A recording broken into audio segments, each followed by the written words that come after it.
नमस्कार, grand news में आपका स्वागत है। मैं हूं शाहीन। ग्रैंड न्यूज की खबरों से पहले आइए नजर डालते हैं आज की हेडलाइंस पर। राष्ट्रीय मानव अधिकार आयोग की टीम पहुंची दुर्ग दौरे पर। विभिन्न थानों का निरीक्षण कर टीम के सदस्य पहुंचे जिला चिकित्सालय। सीएमएचओ सहित अन्य सर्जनों से की चर्चा। नंदनी रोड छावनी चौक में ट्रैफिक सिग्नल का हुआ शुभारंभ। सिग्नल शुरू होने के बाद भी वाहन चालक उड़ा रहे यातायात नियमों की धज्जियां। कोचिंग सेंटर से घर लौटते समय छात्रा स्कूटी से अनबैलेंस होकर गिरी नहर में। डूबने से हुई छात्रा की मौत। जिला चिकित्सालय दुर्ग में मंगलवार रात लाइट चले जाने से मरीज रहे हलाकान। अस्पताल के स्टाफ ने किसी तरह बनाए रखी व्यवस्था। ग्रैंड न्यूज में आप खबरें विस्तार से। राष्ट्रीय मानवाधिकार के स्पेशल मॉनिटर बालकृष्ण गोयल आज दुर्ग जिले पर निरीक्षण के लिए पहुंचे हुए हैं, जहां उन्होंने सबसे पहले दुर्ग जिले में विभिन्न थानों का निरीक्षण किया। जिला अस्पताल के बाद वे स्वामी आत्मानंद स्कूल दीपक नगर पहुंचे, जहां उन्होंने बच्चों के बीच कुछ समय बिताया और वहां की व्यवस्थाओं को देखा। उसके बाद वे पुलगांव स्थित वृद्धाश्रम एवं बाल आश्रम गए, जहां उन्होंने हर चीज की जानकारी ली। गौरतलब है कि राष्ट्रीय मानवाधिकार की टीम के स्पेशल मॉनिटर 6 दिवसीय दौरे पर आज दुर्ग जिले में सुबह से पहुंचे हैं और विभिन्न जगहों का निरीक्षण कर रहे हैं और जहां उन्हें आवश्यक गाइडलाइन के तहत कुछ कमियां मिल रही है, वे उसे सुधारने के लिए दिशा निर्देश भी दे रहे हैं और वे अगले 5 दिनों और अपने छत्तीसगढ़ प्रवास में विभिन्न जिलों का दौरा करेंगे। देखिए, मैं राष्ट्रीय मानवाधिकार आयोग दिल्ली की तरफ से यहाँ पहुँचा हूँ। मुख्य रूप से हमें ये देखना रहता है कि किसी भी स्तर पे मानवाधिकारों का कोई उल्लंघन हो रहा है या नहीं हो रहा। अगर हम देखते हैं कि किसी भी तरीके से सभी के अधिकारों का हनन हो रहा है या जिला स्तर पे, जैसे डिस्ट्रिक्ट हॉस्पिटल में अभी मैं इस समय खड़ा हूँ, इससे पहले मैं स्वामी आत्मानंद स्कूल चेक किया है मैंने, तो यहाँ पे बहुत सारी हमें कमियाँ दिखाई दी हैं, जिनको अभी मैं बैठ के विस्तृत रूप से बैठक में समझने की कोशिश करूँगा कि स्टाफ की कमी है या किसी और वजह से ऐसे है। और मुझे बताया गया है कि कल ही जो यहाँ के अधिकारी हैं वो रिटायर हुए हैं, तो आज ही जो है सुप्रीडेंट साहब ने चार्ज लिया है। बहुत सारी चीज़ें ऐसी हैं कि वो अभी मुझे नहीं बता पा रहे। तो कुल मिला के यहाँ की जो व्यवस्था है उसको ये देखने की ज़रूरत थी कि हम वरिष्ठ जनों के लिए क्या कर रहे हैं। मेरा आने का मुख्य रूप से कारण ये था कि मैं वरिष्ठ जनों के लिए अस्पताल में क्या सुविधाएं मिल रही हैं उनको देखूं। इसके अलावा जो बच्चे हैं हमारे 18 से नीचे वाले, उनके लिए क्या सुविधाएं यहाँ पर हैं, उनके अधिकारों का कहीं हनन तो नहीं हो रहा। तो अभी तक जितनी जानकारी मुझे मिली, जितना मैंने अस्पताल को देखा, तो ये समझ आया कि हमें यहाँ पे सोनोग्राफी मशीन एक और चाहिए, उसकी बेहद कमी है। मरीज़ दूर से आते हैं तो उनको समय पर सोनोग्राफी नहीं मिलेगी, तो दोबारा आने के लिए उनको कष्ट होता है। उसके लिए मैं अपनी रिपोर्ट में इस बात को अंकित करूंगा कि यहाँ पे सोनोग्राफी की मशीन जो है वो है। दूसरा, खाने की व्यवस्था हमने देखी, तो किचन जो है जहाँ पे खाना बनता है उसके स्टोर में बेहद कमियां हैं। ग्रैंड न्यूज के लिए वैभव चंद्राकर की रिपोर्ट। दुर्ग जिला प्रशासन द्वारा आज मतदाता जागरूकता कार्यक्रम के तहत मानव श्रृंखला बनाकर लोगों को मतदान करने के लिए जागरूक किया गया। ये मानव श्रृंखला हिंदी भवन के सामने विभिन्न स्कूलों के विद्यार्थियों ने बनाई और लोगों को जागरूक किया। गौरतलब है कि आने वाले विधानसभा चुनाव को देखते हुए जिला प्रशासन द्वारा मतदाताओं को नाम जोड़ने के साथ ही जागरूक किया जा रहा है और इसी के क्रम में विभिन्न आयोजन किए जा रहे हैं और लोगों को मतदान हेतु प्रेरित किया जा रहा है। इस बार दुर्ग जिला निर्वाचन द्वारा किए जा रहे सर्वे के हिसाब से दुर्ग जिले में पुरुषों की अपेक्षा ज्यादा महिला मतदाता की संख्या है, जिसको लेकर जिला प्रशासन महिलाओं में मतदान हेतु जागरूकता के लिए प्रयास कर रही है।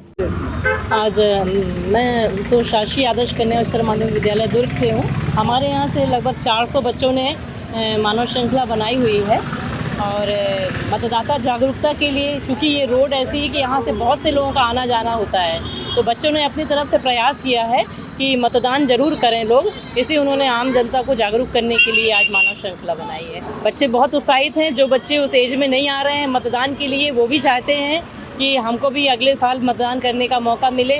उनका एज अगले साल तक हो जाएगा। हमारे पास ये बच्चे 11-12 के बच्चे हैं, तो कुछ बच्चे तो मतदाता की कैटेगरी में आ गए हैं, परंतु कुछ बच्चे अभी इस साल नहीं दे पाएंगे, लेकिन वो अगले जब भी मतदान होंगे तब तक उस कैटेगरी में आ जाएंगे। तो काफ़ी उत्साहित है। और नहीं तो भी कोई बात नहीं, बोले हम दूसरों को तो जागरूक करें, कम से कम वो तो मतदान दें। 12वीं की छात्रा हूँ। आज मतदाता दिवस, मतदाता के लिए जागरूकता, लोगों के मन में जागरूकता पैदा करने के लिए, और लोग जो हैं वो किसी भी प्रकार के लोभ में आकर के मतदान ना करें, ये चीज़ को हमें संदेश इस राष्ट्र में, इस देश में और इस डिस्ट्रिक्ट से लेकर के सभी राष्ट्र लेवल में हमें यह जानकारी देना है कि लोगों को सत्य और ईमान से वोट देना चाहिए सर। और जितने भी इस देश में जो भी लोभ से वोट दिया जा रहा है वो काम को ना करें, खास करके वो ईमानदारी से ही अपना सरकार का चुनाव करें सर। बच्चों में यह उत्साह है कि अभी अपने आने वाली पीढ़ी, और अब हम ही हैं जो आने वाली पीढ़ी हैं, हम यदि ईमान से और सत्य से और ईमानदारी से यदि वोट करेंगे सर, तो आने वाली पीढ़ी भी सत्य से और ईमानदारी से वोट करेंगी और हमें सरकार को किसी भी प्रकार की दिक्कत में और या हमें भी दिक्कत में फंसने वाली चांस नहीं है सर। ग्रैंड न्यूज के लिए वैभव चंद्राकर की रिपोर्ट। जिला अस्पताल दुर्ग में ट्रांसफार्मर में आग लगने से करीब 1.5 घंटों तक बिजली गुल रही, जिसके चलते रात में मरीजों की जांच और उपचार में काफी परेशानी आई और मरीज रात भर हलाकान होते रहे। जिला अस्पताल दुर्ग में रात्रि के समय लाइट जाने की समस्या का अब तक स्थायी रूप से समाधान नहीं किया जा सका है। पूर्व में भी विभिन्न कारणों से जिला अस्पताल में रात के समय लाइट चले जाने से मरीजों के साथ साथ अस्पताल के स्टाफ को काफ़ी परेशान होना पड़ा है। अब एक बार फिर ऐसी स्थिति देखने को मिली है। मंगलवार रात जिला अस्पताल दुर्ग में 1.5 घंटे तक बिजली गायब रही, जिसके चलते SNCU में भर्ती मरीजों को काफ़ी परेशान होना पड़ा। लाइट चले जाने से मरीजों के साथ साथ अस्पताल का स्टाफ भी परेशान रहा। दरअसल जनरेटर में आग लग जाने की वजह से ऐसी स्थिति बनी। आग लगते ही अस्पताल की बिजली गुल हो गई। करीब 1.5 घंटे तक मरीजों के साथ साथ उनके परिजन भी परेशान रहे। अस्पताल के स्टाफ द्वारा लाइट बंद होने के दौरान अपनी जागरूकता का परिचय देते हुए हर संभव कार्य को अंजाम दिया गया। साथ ही लोगों से धैर्य बनाए रखने की अपील की। गौरतलब है कि इसके पूर्व भी अस्पताल में बिजली गुल होने की शिकायतें सामने आई हैं, जिससे मरीजों को परेशान होना पड़ा था। इस तरह की स्थिति बनने से रोकने अस्पताल प्रशासन को योजनाबद्ध रूप से कार्य किए जाने की जरूरत है, ताकि यहां भर्ती मरीजों के साथ साथ रात्रि के समय अपना उपचार कराने आए मरीजों को किसी तरह की परेशानी का सामना नहीं करना पड़े। वैसे आए हम लोग, क्या डिलीवरी था तो कोई आईसीयू में अभी डाल के रखे हैं बच्चे को, और 1.5 घंटे तक अभी लाइट गुल है, तो बच्चे को दिक्कत है, परेशानी लापरवाही हुआ है। लाइट गुल हुआ तो बिजली ऑफिस वाले में लगाया थे, वहाँ से आए थे। बच्चे को दिक्कत हुआ ना, आईसीयू में थे ना बच्चे, उन्हीं को दिक्कत हुआ। डॉक्टर तो अभी मिले ही नहीं सर, अभी तो कोई है नहीं डॉक्टर। जब जो भी है कल सुबह ही मिलेंगे, अभी कोई डॉक्टर नहीं है। पब्लिक को बहुत दिक्कत हो गया था। इसका क्या है, पब्लिक परेशान हो गया था। 1 घंटे करीब लाइट गुल था, पब्लिक बहुत दिक्कत में था, सब हैरान हो गया था कि कहाँ जाए, अपन कैसे करें। हाँ तो क्या बोलते आए थे ना CSB से, लाइन विभाग से आए थे, कर्मचारी जो करके गए हैं काम अपना। डॉक्टर वगैरह आए, लेकिन वो बोले कि अपना संपर्क में रहो बच्चों को करके, तो अपना काम वो लोग किए हैं।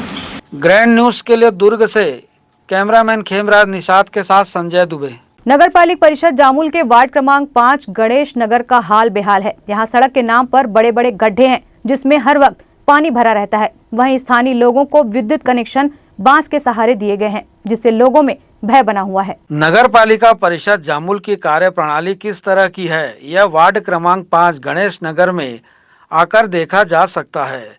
यहाँ सड़कों के नाम पर बड़े बड़े गड्ढे हैं, जिसमें हर वक्त पानी भरा रहता है। वहीं गड्ढों और आसपास के क्षेत्र में मुरूम फैल जाने की वजह से 2 पहिया वाहन चालकों को बेहद परेशान होना पड़ता है।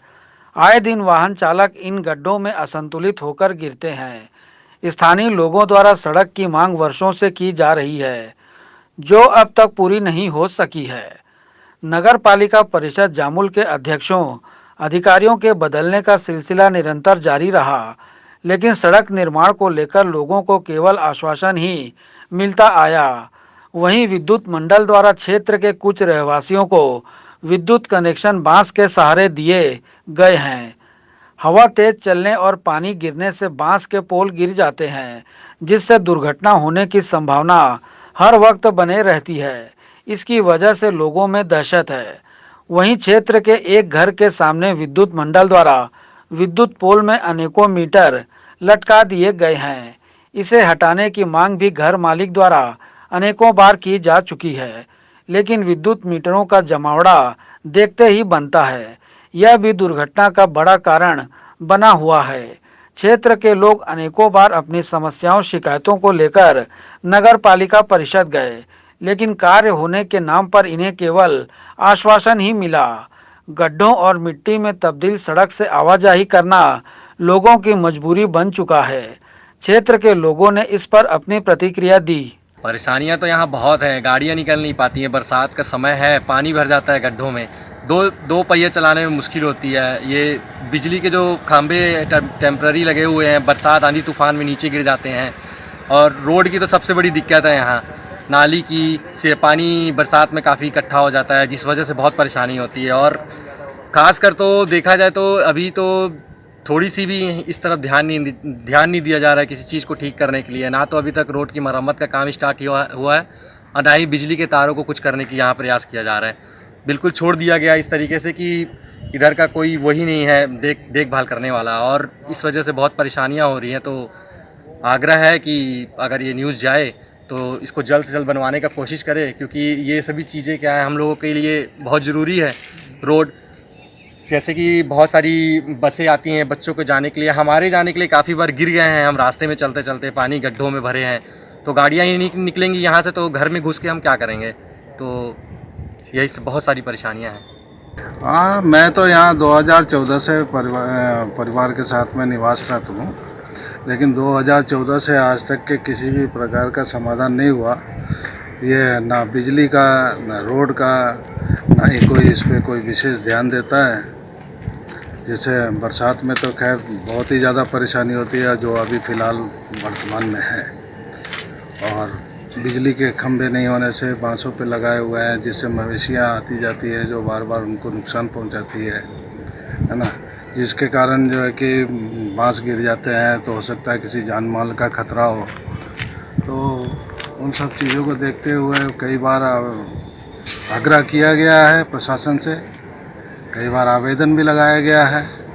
तो व्यक्तिगत रूप से जो है कि उसको माने हमको ही झेलना पड़ेगा, इस तरह का आवेदन में लिखा गया। व्यक्तिगत रूप से झेलने के बाद भी अगर हम उसमें कहें कि भाई हमारा जो व्यक्तिगत रूप से जो अर्थ लगेगा वो या तो बिजली के बिल से काट लिया जाए या कुछ उसका समाधान किया जाए, तो बोला कि नहीं, वो बिजली बिल से नहीं कटेगा। इस तरह का भी प्रावधान मैं 2016-17 अभी आप क्या चाहते हैं? मैं अभी ये चाहता हूँ कि यहाँ पे रोड और ये जो बिजली के खंभे यहाँ पे लगाना अति आवश्यक है। तो यह तो बहुत खतरा है सर, इसके लिए कई बार पार्षद को भी बोल चुके हैं और मोहल्ले वाले 1-2 बार रिपोर्ट भी कर चुके हैं, फिर भी नहीं हटा रहे हैं। ये करीब साल भर हो गया सर। वो बोलता है अब आर्डर आएगा तब हटाएंगे, ऐसा करके बोलता है। सड़क में पानी जमा हो जाता है, सड़क बनवाना चाहिए। नाली भी नहीं निकाले हैं, आने जाने में तकलीफ़ हो रही है। हम लोग बोलेंगे सड़क बनवाना चाहिए, नाली निकलवाना चाहिए। 2 पहिया भी गाड़ी नहीं निकल पाती है, बार बार गिर जाते हैं। सड़क निर्माण भविष्य में होगा अथवा नहीं, इस पर भी लोगों में संशय बना हुआ है। सड़क निर्माण को लेकर लगातार आश्वासन मिलने से लोगों में निराशा देखने को मिली है। जर्जर सड़क और बांस के सहारे लटकते विद्युत तारों की वजह से कोई बड़ी दुर्घटना हो, इसके पूर्व इस ओर संबंधित विभाग को तत्काल कार्रवाई किए जाने की जरूरत है। ग्रैंड न्यूज के लिए भिलाई से कैमरामैन खेमराज निषाद के साथ संजय दुबे। दुर्ग से इस वक्त की सबसे बड़ी खबर सामने आ रही है, जहां 2 सगे भाइयों ने पड़ोस में रहने वाले एक युवक की हत्या कर दी। पूरी घटना दुर्ग जिले के लिटिया चौकी अंतर्गत ग्राम चीचा की है, जहां मृतक इशेंद्र साहू से आरोपी लक्ष्य कुमार साहू और लक्की साहू का आपसी विवाद था। लंबे समय से दोनों ही पड़ोसियों के बीच विवाद चला आ रहा था, लेकिन सुबह से ही अक्षय और लक्की दोनों भाई घर पर मौजूद थे, जहां आपसी विवाद के बाद दोनों ने इशेंद्र साहू के साथ पहले तो गाली गलौज की और फिर उसके बाद घर पर रखे तवे और चिमटे से उसके ऊपर ताबड़तोड़ प्रहार किया, जिससे मौके पर ही इशेंद्र साहू की मौत हो गई, जिसकी जानकारी पड़ोसियों ने तत्काल लिटिया पुलिस को फोन पर दी है, जिसके बाद लिटिया पुलिस मौके पर पहुंची और दोनों ही भाइयों को गिरफ्तार कर लिया गया है। फिलहाल पुलिस की विवेचना जारी है। ग्राम चीचा जो लिटिया से चौकी क्षेत्र के अंतर्गत आता है, आज दो भाई जो अपने पड़ोसी के साथ माँ को गाली गलौज के नाम से विवाद हुआ, जिसमें घर में रखे तवा और चाकू से उसकी वार करने से मृतक के फौत हो गया है। प्रकरण में सूचना मिलते ही पुलिस द्वारा अपराध पंजीबद्ध कर लिया गया है और दोनों आरोपियों को गिरफ्तार कर लिया गया है। पूर्व में भी जो मृतक है वह उसकी मां को गाली गलौज मारपीट करने के अपराध में जेल में निरुद्ध था, अभी जमानत पे रिहा हुआ था। Bureau report, grand news. वक्त तो चला है एक ब्रेक का, आप देखते रहिए grand news.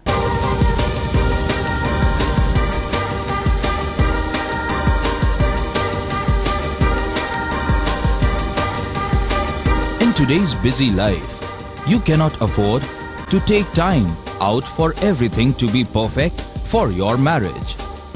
And you cannot compromise on quality of service for your guests. Our customized marriage packages are made just according to your wish. This presentation will acquaint you with the different luxury packed marriage packages available. This package has an elaborate menu with 60 mouth-watering items. Bharat Swagat including welcome drink, snacks and sweets. A breathtakingly decorated welcome gate and the arena decorated with flowers. To give you the best colors in view, we organize special light effects for all areas. We take care of decorating the groom's car to its best attire. An exclusive DJ beats for extreme fun and valet parking to make your guests feel like an emperor. Our exclusive add-ons give you unlimited freedom to customize your ceremony to its best.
नमस्कार, मैं the Srijan Bhilai test tube baby centre की तरफ से Jitendra Dewangan embryologist आप सभी का स्वागत करता हूं। The Srijan Bhilai test tube baby centre में टेस्ट ट्यूब बेबी की प्रक्रिया की जाती है, जिसमें पुरुष बांझपन, महिला बांझपन दोनों का इलाज किया जाता है।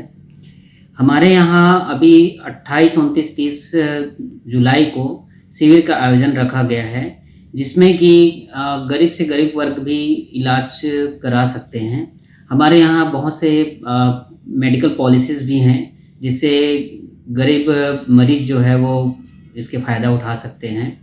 हमारे यहाँ जो फैसिलिटीज़ है, सुविधाएं हैं, वो टेस्ट ट्यूब बेबी में किसी मरीज के शुक्राणु कम हैं या नील हैं, उनकी भी इलाज की जाती है। महिलाओं में जिनकी ट्यूब ब्लॉक है, बच्चेदानी में गठान है, अंडेदानी में सिस्ट है, उनकी भी इलाज की जाती है। इन सब सारे चीज़ों को देखते हुए the Srijan Bhilai test tube baby centre 28, 29, 30 को यह शिविर लगाया गया है, जिसमें आप सभी इसका लाभ उठा सकते हैं। इस टेस्ट ट्यूब बेबी में मैं बताना चाहूँगा आपको कि बहुत सारी सुविधाएं हैं, जैसे एम्ब्रियो फ्रीजिंग भी कर सकते हैं, अंडे को भी फ्रीज कर सकते हैं, शुक्राणु को भी फ्रीज कर सकते हैं। इन सारी सुविधाओं को देखते हुए यह शिविर आप लोगों के लिए लगाया जा रहा है। The Srijan Bhilai test tube baby centre में और भी बहुत सारी सुविधाओं का लाभ उठा सकते हैं आप, जैसे कि बांझपन से रिलेटेड लेप्रोस्कोपी की सुविधाएं भी यहाँ पे उपलब्ध हैं। इनके अलावा दूरबीन पद्धति से हर्निया, पित्त की थैली, बच्चेदानी निकालना, यह सारी सुविधाएं भी the Srijan Bhilai test tube baby centre में उपलब्ध है। आप सभी से मैं विनम्र निवेदन करूंगा कि आप 28 से 30 तारीख तक जो शिविर लग रहा है उसमें मरीज जो है आके इन सब चीज़ों का फ़ायदा उठा सकते हैं। धन्यवाद।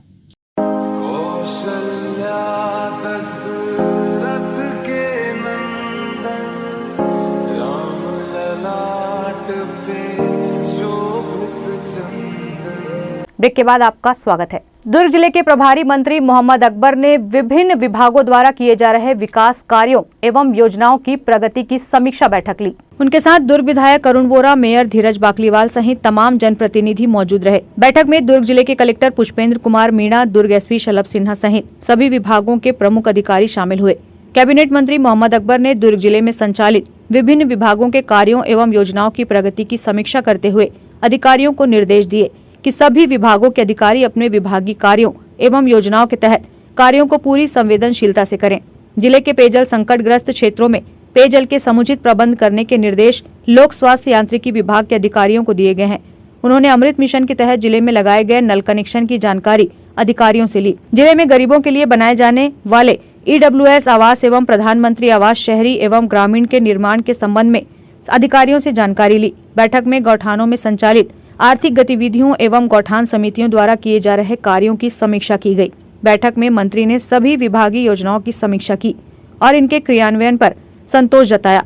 राज्य युवा मितान क्लब की गतिविधियों की जानकारी ली गई। वहीं मोहम्मद अकबर ने छत्तीसगढ़ सरकार की तमाम फ्लैगशिप योजनाओं की जानकारियां ली और जितने भी प्रोजेक्ट रुके हुए हैं या बंद पड़े हैं उन्हें आचार संहिता के पूर्व करने के निर्देश दिए गए। वहीं उन्होंने कहा कि प्रधानमंत्री आवास को लेकर राज्य सरकार द्वारा सर्वे शुरू कर दिया गया है। के लिए क्या कहना है? देखिए 2011 तक के सर्वे सूची में जिनका नाम था उसको 3,200 करोड़ दिया जा चुका है और सारे पात्र लोगों को उनको पट्टे का जो पात्र हैं उनको पैसा मिलना प्रारंभ हो गया। अब बाकी का ऐसे लोग पात्रता सूची में जिनका नाम नहीं था और ऐसे लोगों के लिए 1 अप्रैल से छत्तीसगढ़ की सरकार ने खुद दोबारा सर्वे कराया है और आगे उसमें अब प्रक्रिया दी। आज बैठक सभी विभागों की समीक्षा जो समय समय पर की जाती है तो सभी विभागों के बारे में बहुत ही बारीकी से जानकारी ली गई है और कुछ विभागों में कुछ कमी नज़र आई तो उसको लेकर कहा गया है कि इसमें गति लाने की ज़रूरत है और बाकी कुल मिलाकर जो काम है वो काफ़ी संतोषजनक है। और वो कार्यक्रम बारे में जानकारी नहीं, अभी तो फिलहाल मैं समीक्षा के लिए आया हूँ। Bureau report, grand news. लंबे इंतजार के बाद नंदनी रोड छावनी चौक में ट्रैफिक सिग्नल का शुभारंभ किया गया है, लेकिन छावनी चौक की यातायात व्यवस्था में कोई सुधार देखने को नहीं मिला। लोग अब भी ट्रैफिक सिग्नल का उल्लंघन कर सड़क के एक ओर से दूसरी ओर आना जाना कर रहे हैं। नंदनी रोड छावनी चौक की बदहाल हो चुकी यातायात व्यवस्था को ग्रैंड न्यूज द्वारा प्रमुखता से दिखाया गया था। इसके फलस्वरूप छावनी चौक में यातायात विभाग द्वारा यातायात को नियंत्रित करने ट्रैफिक सिग्नल लगाए गए हैं, लेकिन इन ट्रैफिक सिग्नलों को नज़रअंदाज कर सभी प्रकार के छोटे बड़े वाहन चालक छावनी चौक के एक ओर से दूसरी ओर आना जाना जारी रखे हुए हैं। वाहन चालकों को ट्रैफिक के नियमों की समझाइश देने यातायात विभाग द्वारा छावनी चौक में यातायात के उप निरीक्षक के साथ 2 सिपाहियों की तैनाती भी की गई है, लेकिन यातायात कर्मियों की नज़र हटते ही वाहन चालक मनमाने ढंग से चौराहे को क्रॉस कर रहे हैं, जिससे यहां दुर्घटना की संभावना और भी बढ़ गई है। छावनी चौक में छोटे बड़े सभी प्रकार के वाहनों का दबाव सुबह 6 बजे से रात 10 बजे तक निरंतर बना रहता है। इस चौक में अनेकों दुर्घटनाएं भी हो चुकी हैं, जिसमें कईयों की मौतें भी हुई हैं, जिसका प्रमुख कारण चौक में भारी वाहनों का दबाव है। ट्रैफिक सिग्नल शुरू होने के उपरांत भी वाहन चालक यातायात के नियमों की अनदेखी कर रहे हैं। यातायात पुलिस के उप निरीक्षक प्रवासी यादव द्वारा अपने कर्मियों के साथ वाहन चालकों को यातायात के नियमों का पालन करने की समझाइश भी छावनी चौक में करते देखने को मिली, लेकिन वाहन चालक एक दूसरे से आगे निकलने की होड़ में यातायात कर्मियों को नज़रअंदाज करते नजर आए, जिससे छावनी चौक में यातायात का भारी दबाव भी देखने को मिला। साथ ही चौक में सड़क जाम की स्थिति भी बनते रही। यातायात व्यवस्था को नियंत्रित करने और ट्रैफिक सिग्नल को लेकर यातायात पुलिस के उप निरीक्षक प्रवासी यादव ने जानकारी दी।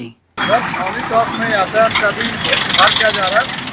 श्रीमान पुलिस आयुक्त महोदय के मार्गदर्शन में हमारे DSP साहब ट्रैफिक सतीश ठाकुर साहब के प्रयास से यहाँ पे सिग्नल चालू हो गया था कल से, कल से चालू हो गया और लोगों में अभी क्या है ना आदत नहीं है कि सिग्नल का पालन नहीं कर रहे हैं, कुछ लोग को मालूम नहीं है, तो हम लोग उसको बताया जा रहा है कि आप सिग्नल का पालन करिए और सुरक्षित चलिए और दुर्घटना से बचिए। भविष्य में यहाँ क्या रोड मार्किंग वगैरह, जेब्रा क्रॉसिंग, स्टॉप लाइन सब बनेगा और जब रोड मार्किंग बन जाएगा तो ये जो गाड़ियाँ रोड में खड़ी करते हैं इनको भी बताया जाएगा कि आप मार्किंग रोड जो है मार्किंग के अंदर लगाएं और लोगों को आने जाने में असुविधा नहीं होगी और निश्चित तौर से दुर्घटना भविष्य में कम हो जाएगी।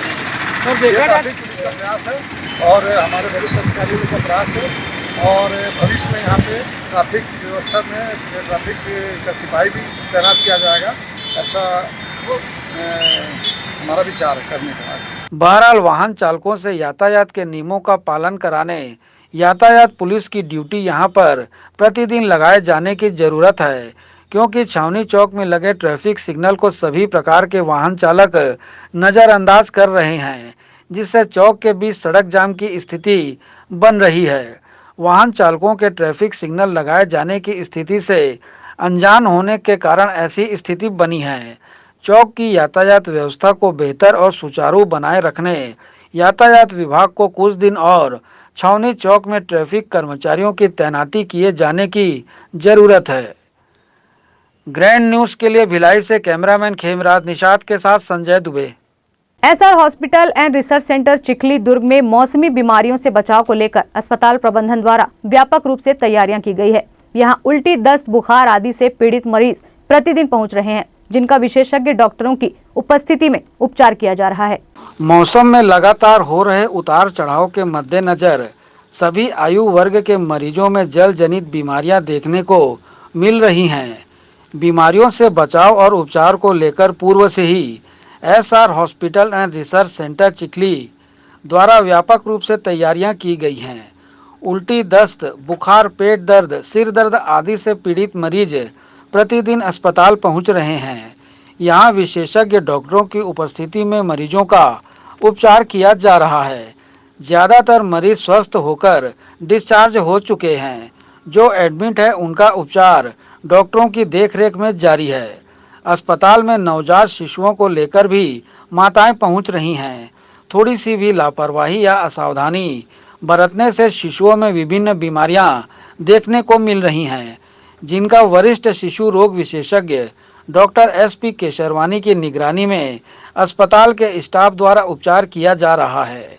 विभिन्न मौसमी बीमारियों के उपचार को लेकर अस्पताल प्रबंधन द्वारा पूर्व से ही तैयारियां की गई हैं, जिसकी वजह से यहां आए मरीजों का सफलतापूर्वक इलाज किया जा रहा है।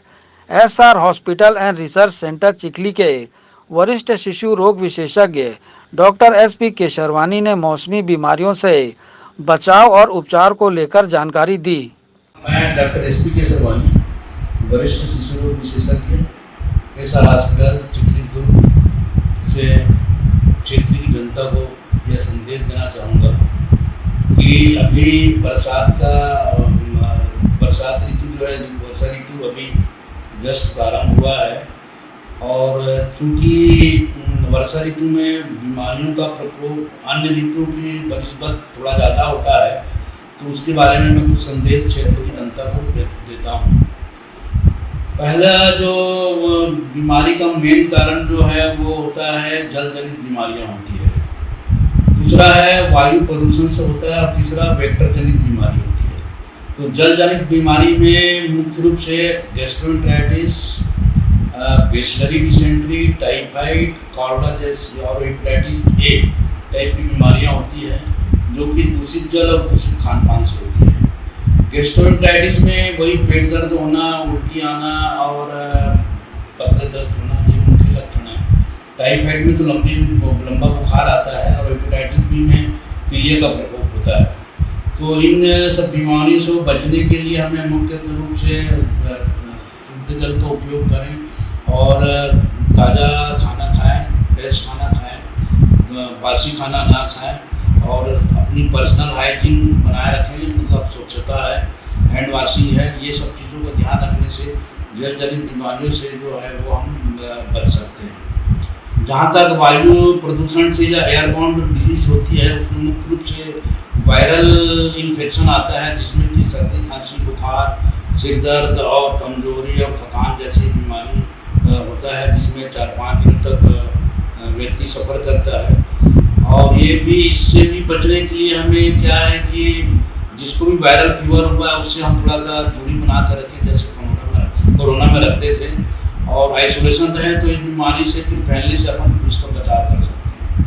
तीसरी जो है वो वेक्टर जनित बीमारियां हैं। वेक्टर जनित बीमारी मुख्य रूप से मच्छर से होता है, जिसमें कि डेंगू, चिकनगुनिया और मलेरिया है। तो ये तीनों बीमारी काफ़ी खतरनाक होती है। डेंगू में जैसे कि शरीर में चत्ते पड़ जाते हैं, बुखार आएगा और शरीर के अंदर ब्लीडिंग होने लगती है, कभी कभी खून का पेशाब जाता है, और ब्रेन में भी ब्लीडिंग होने से बेहोशी हो जाती है और कभी कभी डेथ भी हो जाती है। डेंगू काफ़ी खतरनाक बीमारी होती है। और मलेरिया जैसे मालूम है, ठंड दे के बुखार आता है, पर यदि कॉम्प्लिकेटेड मलेरिया हुआ तो उसमें जान भी जा सकती है, जैसे सेरिब्रल मलेरिया है, ब्लैक वाटर फीवर आदि। और चिकनगुनिया में भी मस्कुलर पेन होगा, ज्वाइंट पेन होगा और बुखार आएगा, थकान आएगी।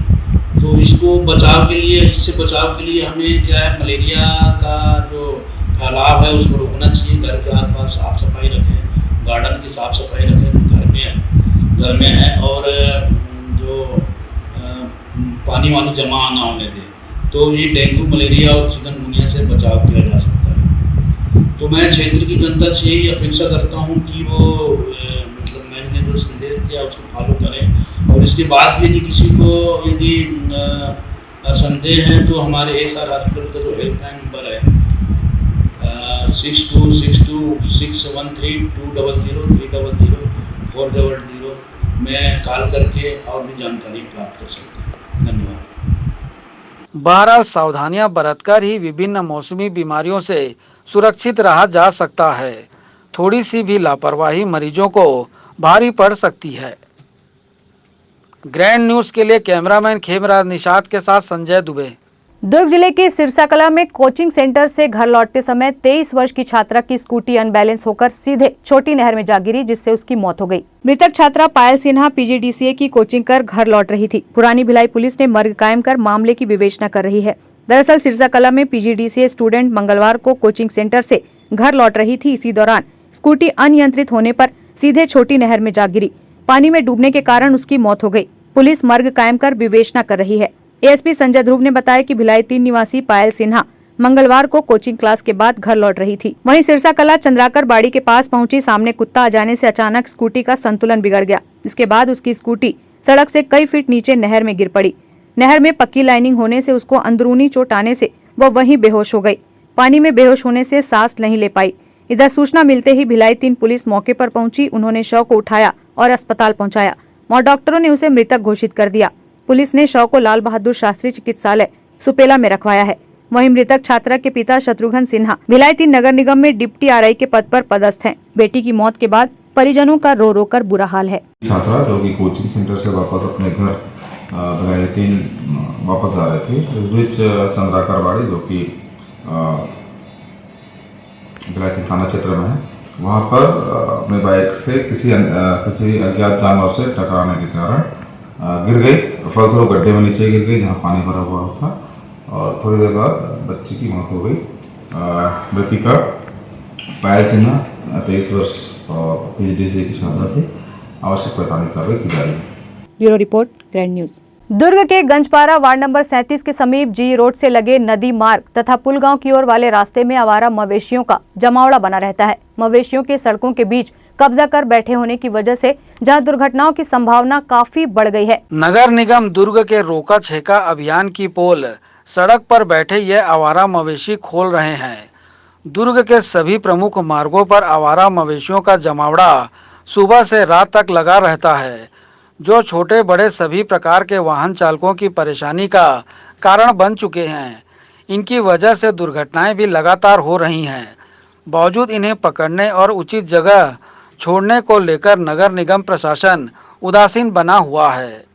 नगर निगम द्वारा आवारा मवेशियों को पकड़कर पुलगांव नाले के समीप छोड़ा जाता है, लेकिन कुछ देर उपरांत यह मवेशी फिर से वापस लौटकर सड़कों पर कब्जा कर बैठ जाते हैं। मवेशियों को पकड़ने नगर निगम का अभियान केवल दिखावा मात्र ही साबित हो रहा है। दुर्ग के मुख्य मार्गों से सभी प्रमुख जनप्रतिनिधियों और नगर निगम के अधिकारियों की आवाजाही निरंतर बने रहती है। आवारा मवेशियों की वजह से इन्हें भी परेशान होना पड़ता है। सब कुछ देखकर भी अधिकारी और जनप्रतिनिधि इसे अनदेखा कर रहे हैं, जिसकी वजह से ऐसी स्थिति देखने को मिल रही है। इसके मुख्य रूप से जिम्मेदार मवेशी मालिक है, जो अपने मवेशियों का दूध निकालकर उसे सड़कों पर घूमने खुला छोड़ देते हैं। दूध निकालने के पूर्व मवेशी मालिकों द्वारा अपने मवेशियों को वापस ले जाया जाता है। मवेशी मालिकों पर निगम प्रशासन द्वारा कार्रवाई नहीं किए जाने की वजह से आवारा मवेशियों का जमावड़ा शहर के मुख्य मार्गों में देखने को मिलता है। निगम प्रशासन द्वारा मवेशी मालिकों पर कार्रवाई करने की बातें केवल कागजों में ही की जाती है। रात्रि के समय स्थिति और भी खतरनाक हो जाती है। मवेशी रात्रि के समय बीच सड़क पर कब्जा जमाकर बैठे मिलते हैं, जिसके कारण छोटे बड़े सभी प्रकार के वाहन चालकों का सड़क से गुजरना मुश्किलों से भरा सफर साबित होता है। बीच सड़क पर बैठे सांड भी अचानक आक्रामक होकर लड़ने लगते हैं। इस दौरान सड़क से गुजरते वाहन चालक भी इनकी चपेट में आ जाते हैं। दो पहिया चालकों के लिए सांडों की लड़ाई बेहद खतरनाक साबित होती है। लड़ाई के कारण वाहन चालकों का इनकी चपेट में आने का अंदेशा बना रहता है। सांडों की लड़ाई के कारण वाहन चालकों के घायल होने की कई शिकायतें भी सामने आ चुकी हैं। बावजूद इसके आवारा मवेशियों की धरपकड़ को लेकर निगम प्रशासन कोई सख्त कार्रवाई करने को तैयार नहीं दिखता। सड़कों के बीच बैठे वार्डों में आवारा घूम रहे मवेशी सभी के लिए खतरनाक होते जा रहे हैं। निगम प्रशासन को इस पर संज्ञान लेते हुए आवारा मवेशियों की धरपकड़ को लेकर सख्त रुख अपनाए जाने की जरूरत है, जिससे आवारा मवेशियों के खौफ से लोगों को निजात मिल सके। ग्रैंड न्यूज के लिए दुर्ग से कैमरामैन खेमराज निषाद के साथ संजय दुबे। ग्रैंड न्यूज की खबरों में फिलहाल इतना ही। अब इजाजत दीजिए। नमस्कार।